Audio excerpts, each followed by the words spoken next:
Slick back. No, slick back. That's what I said. Slick back. No, nigga, I'm a pimp named Slick back. Pimp named Slick back. Pimp named Slick back. Nigga, are you deaf? I'm a pimp named Slick. Assalamualaikum warahmatullahi wabarakatuh. Saya Artika Devi dengan NIM 2305102171 dari kelompok 6 dengan judul materi Hukum Jinayah, Hukum Islam. Hukum pidana Islam dalam pengertian fikih dapat disamakan dengan istilah jarimah, yang diartikan sebagai larangan syariah yang dijatuhi sanksi oleh pembuat syariat dengan hukum had atau takzir. Kata jinayah merupakan bentuk verbal dari kata jana. Secara etimologi, jana berarti berbuat dosa atau salah. Sedangkan jinayah artinya ia telah melakukan kesalahan terhadap kaumnya. Dari jenis-jenis hukum dalam hukum pidana Islam. Dari segi berat ringannya, jarimah dibagi menjadi 3, yaitu jarimah hudud. Jarimah hudud ialah perbuatan melanggar hukuman dan jenis hukuman ditentukan oleh nas. 2. Jarimah qisas atau diyat.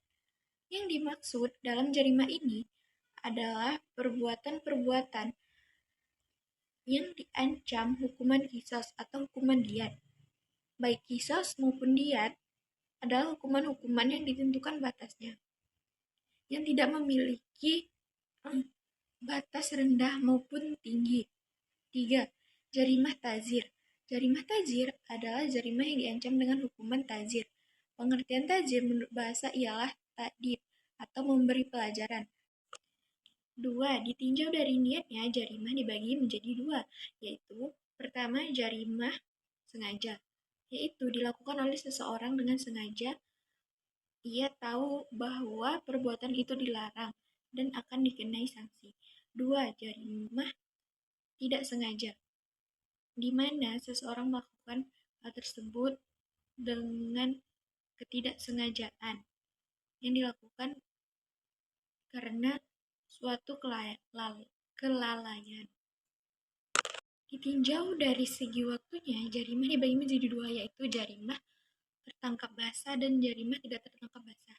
Jarimah tertangkap basah adalah di mana pelaku tertangkap pada saat melakukan pidana tersebut. Sedangkan jarimah tidak tertangkap basah di mana pelaku tidak ditangkap saat atau butuh waktu yang lama setelah melakukan hal tersebut. Ditinjau dari cara melakukannya, jarimah dapat dibagi menjadi 2, yaitu jarimah positif dan jarimah negatif. Jarimah positif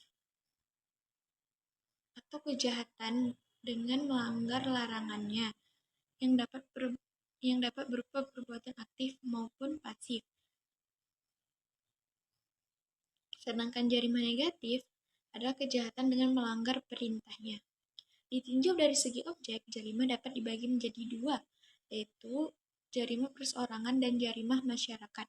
Jarimah perseorangan adalah suatu jarimah di mana hukuman terhadap dijatuhkan untuk melindungi kepentingan perseorangan, meskipun sebenarnya apa yang menyinggung perseorangan juga berarti menyinggung masyarakat.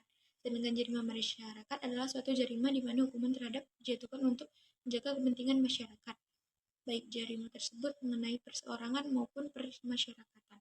Unsur dan syarat tindak pidana dalam hukuman pidana Islam. Suatu perbuatan baru dianggap sebagai tindakan apabila unsur-unsurnya telah terpenuhi. Adapun yang termasuk dalam unsur-unsur umum, jarimah adalah sebagai berikut: unsur formil, unsur material, dan unsur moral. Selain ketiga unsur tersebut, ada dalam suatu tindakan pidana yang merupakan unsur-unsur umum. Terdapat juga unsur-unsur khusus yang ada pada masing-masing tindak pidana.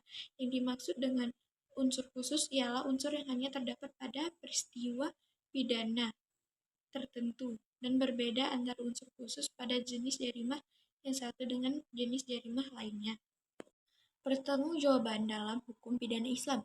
Pertanggungjawaban pidana dalam syariat Islam adalah pembebanan seseorang dengan akibat perbuatan atau tidak adanya perbuatan yang dikerjakan dengan kemauan sendiri, di mana orang tersebut mengetahui maksud dan akibat dari perbuatan itu.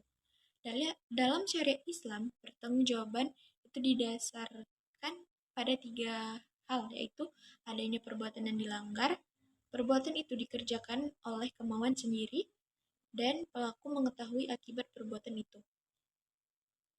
Apabila terdapat 3 hal tersebut, terdapat pula pertanggungjawaban. Dalam hukum pidana Islam dikenal pemidanaan. Sanksi pidana menurut hukum Islam bermacam-macam. Dengan demikian, orang gila, anak-anak di bawah umur, orang yang dipaksa dan terpaksa tidak dibebani pertanggungjawaban.